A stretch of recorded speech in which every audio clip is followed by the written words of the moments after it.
the hell this thing is. The hardest part of any project car build is the teardown. And this is what we've been doing with the Miata. It's hard for a couple of reasons. You know, the first is because, well, I mean, you know, you've got to disassemble a car. It's a thankless job. Right? I'll explain the piles in a minute. It's dirty. There's nothing happy about tearing down a car, tearing a car apart. And then what happens is, as you're doing it, as you're tearing the car apart, your plans change because you had this vision in your mind, what you wanted originally, you know, and how you wanted things, you know, put in such a way, or what systems you wanted to have, and so on and so forth. But as you're tearing down the car, you're seeing how that's not practical. That's not going to happen. Example of this: to put our slant in here. So we're going to set the motor back because it weighs a little bit more than the original motor that was in the car. So to put the slant in here and set the motor back, we've got our sway bar as our let's say our front boundary. We've got this cutout in the original K-frame, which just happens to match the cutout for the oil pan that we would need. The motor mount locations on the original K-frame are pretty close to the ones on the Slant Six, on the Chrysler Slant, you know, the Chrysler K-frame. So that should be a fairly easy fabrication. But then, here's where, you know, the wrench gets thrown into things. Well, you got to set the motor back. No problem, right? Well, originally I had wanted to keep this car with all of its like street equipment. I wanted to have, you know, the heater and maybe even keep the AC. But that can't happen because once I cut this section to clear the cylinder head, because this has got to come straight back like this, and this has got to come back about 6 inches. What happens is, let's come around this way.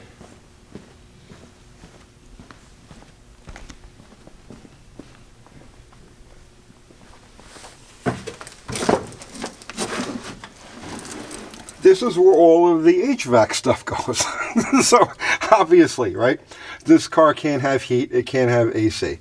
And even putting the dashboard back intact is going to be difficult because the whole lower section of it is going to be taken up by, you know, the motor. Now, the motor, I only need to clear for the cylinder head, so it'll be like a bit of a diagonal cut like this, so the foot box will stay the same. That's not going to change. And I don't have to do anything on this side at all.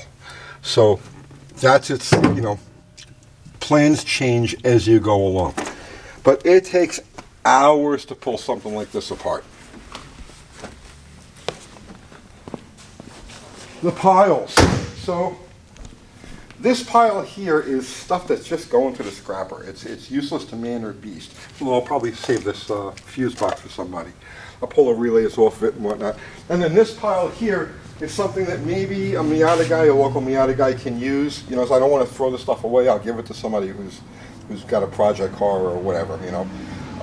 And then there's the pile of stuff that's going back on the car, the hood, the rear panel, the tail lights, glove box. So those are my piles. Let's go front to back on this thing and let me explain what we've got going on. So I tore all of the original wiring out of the car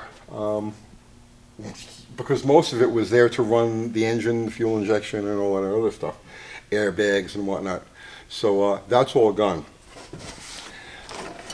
I cut these sections for the headlights out of the harness, so I'm going to have to wire those.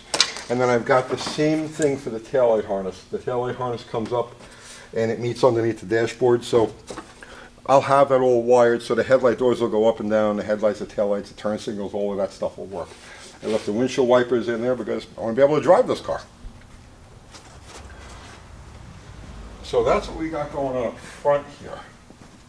Now you talk about having to re-engineer things. It's bolting in any engine into a Miata isn't as simple as, let's say, it may seem. And here's the perfect example of this.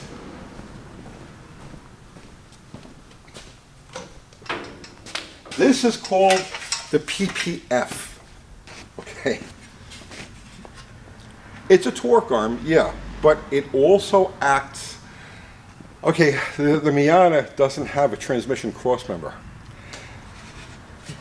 This part of it, I mean, so it doesn't matter. part of it bolts to the back of the transmission and holds the back of the transmission up. And then on this side, this is the pinion support. So the rear end, it's an independent rear suspension, and the center section is hung from two bushings, right, on a deal that goes like this.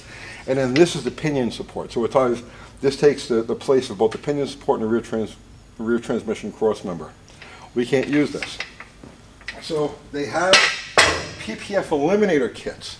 They're like $300. And looking at them, now I could be wrong because obviously the guys who do these things are really into Miatas. So they know their way around it. So I'm not second guessing somebody who's into Miatas and their engineering skills.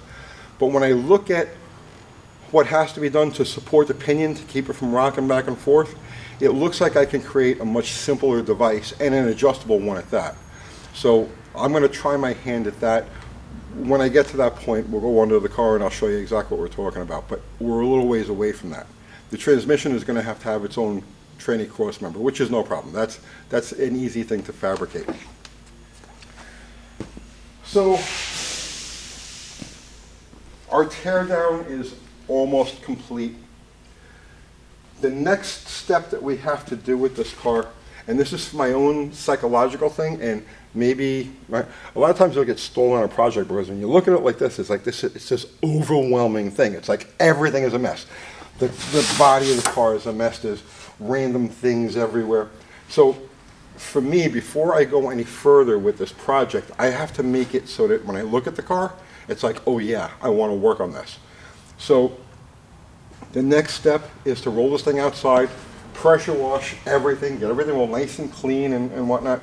And then I'm gonna sand this body down. I'm gonna hit it with it's just flaking off. So I'm gonna sand this whole body down and then hit it with a coat of primer, just so that, like I said, when I look at the car, I'm not looking at a wreck. I'm looking at something that like says, "Hey, work on me." You know what I mean?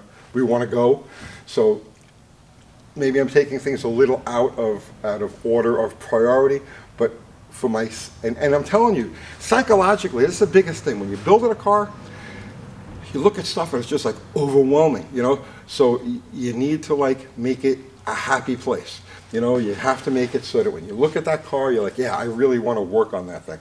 Just like our Gambler car here, you know, it stalled for a while because, God, there are so many loose ends here that need to be done. But then I started filling in footbox pieces here and there and so on and so forth.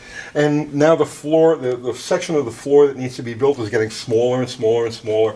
So the progress is picking up and it makes me enthusiastic to work on the car. So that's what we're doing with the Miata. Now, here's the plan. Here's the big plan for the car. I want a very hot 170 in here. I want something, perhaps with Weber's, perhaps something with a torque storm. You know, I'm not sure yet. Maybe even a turbocharger, but I'm leaning more towards a centrifugal blower. I want a stick. It's got to have at least a 4-speed, probably a 5-speed. And it's going to need overdrive because this thing comes with a 430 gear set from the factory. And there are no replacement gears. I have to switch the whole rear end assembly to a later model in order to get, let's say, a 360, 390 gear set. So here's the plan. Here's the plan. I want this car running relatively soon, you know, before the season is over. So what I'm doing is, we've got a 170 with a torque flight coming from Virginia. That'll be here the end of this month. If the motor fires and runs and sounds good, then I'm going to drop the torque flight and that 170, and I've got a Super 6 intake for it. Thank you, Jim. I've got a Super 6 intake for it. So I'm going to put it together with the 2-barrel Slant Six, the torque flight, and get this car running. The next phase, after I've got this car where we've worked out the basic bugs of the car and you know, the concept is proven and the balance is good and the suspension is good and everything else, the next phase after that, I'll build the motor and do a conversion to stick. And like I said, I don't know yet. I'm leaning towards a T5, but let's just see how things go. And then, of course, I'm going to have to, once I put a stick in it, I'm going to have to upgrade from this rear end, which has only got a 6-inch ring gear. Imagine that, right? Tiny little stuff. It's one of the cool things about working on this car, though. Everything is so small and light compared to working on, you know, the stuff that I'm used to. So, but that's it for now. The next thing is, next time you see this thing, it'll be cleaned up really nice and hopefully in primer, and we'll go from there. All right. So that's it for now. I'll see you tomorrow.